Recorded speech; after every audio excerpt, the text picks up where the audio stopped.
Yo l'équipe Z, j'espère que vous allez bien. On se retrouve aujourd'hui pour une nouvelle vidéo un peu d'actualité. Comme vous savez, il y a quelques mois de ça, il y a une toute nouvelle série Dragon Ball Z qui a vu le jour. La série s'appelle Dragon Ball Daima. On est à l'épisode 9 actuellement. Moi perso, je pensais sincèrement qu'on allait avoir une série à la GT remasterisée. Sauf que c'était pas du tout le cas. Ça a pas été le cas du tout. On s'est pris une claque dans la gueule mais monumentale. C'était un truc de fou. Moi j'ai trop kiffé, j'ai trop apprécié, je vais pas vous mentir. C'est une dinguerie. Je suis trop hype par cette série. Je rate aucun épisode, que ça soit par semaine ou par jour, je sais pas. À chaque fois je regarde la série, à chaque fois je regarde les mêmes épisodes, etc. Je suis trop passionné, sincèrement. Alors, pour revenir à la vidéo principale. Dragon Ball Daima, sincèrement, c'est la suite de Dragon Ball Z, pour ma part. Bon, on est dans un autre univers. On est dans un univers parallèle, le royaume des démons, où Dabra a été vaincu et tout ça. Du coup, le roi Goma a pris sa place, etc. Moi, personnellement, les Makaioshin, etc., je ne connaissais absolument pas. J'en avais déjà entendu parler dans des reviews, dans des revues, etc., sur des livres, etc. Mais j'en avais pas vraiment entendu parler plus que ça. Du coup, je me suis permis de regarder la vidéo et la série complète, jusqu'à l'épisode 9 actuellement.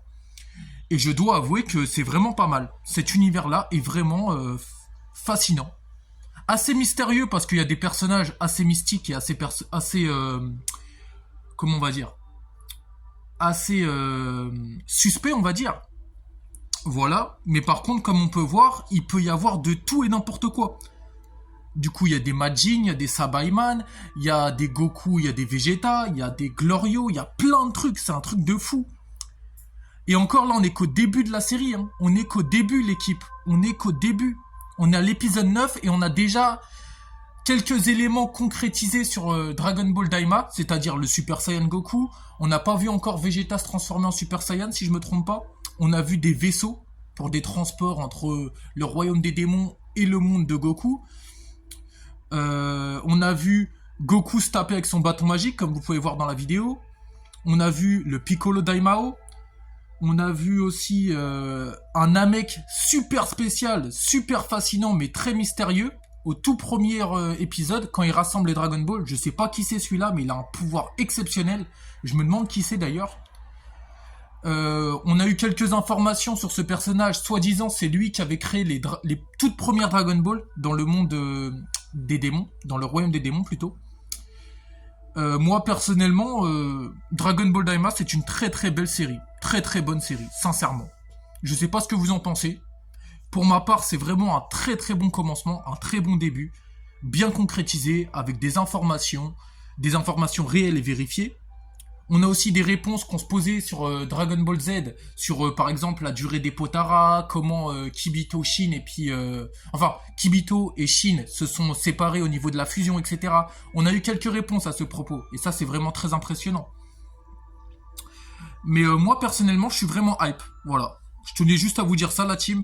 Après là, à l'épisode 9, on a des informations sur un œil rouge. On a eu que ça, et un nouveau méchant emblématique. Alors est-ce que c'est vraiment le méchant emblématique de la série complète, ou est-ce que c'est juste pour nous boycotter et nous mettre un peu dans l'hésitation? Est-ce que c'est lui le méchant? Est-ce que c'est pas lui? Qu'est-ce qui va se passer, etc. Vous voyez ce que je veux dire? Tout simplement. Majin Ku. Alors, pour ma part, c'est une transition entre un Sabaiman et une transformation Majin Buu, parce qu'en soi c'est ça. Et voilà quoi. Je sais pas ce que je pourrais vous dire de plus. Pour l'instant, il n'y a pas grand chose à dire de plus là-dessus.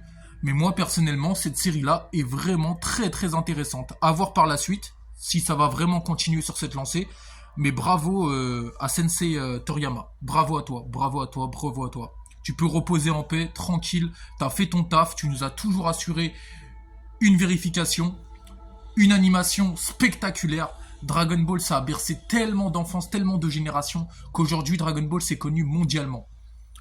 Bref, l'équipe, n'oubliez pas le petit pouce bleu, le petit commentaire, ça fait toujours plaisir à voir. J'espère que vous avez oublié, n'importe quoi. J'espère que vous avez aimé ce contenu, et gros big up à vous, on reste connectés.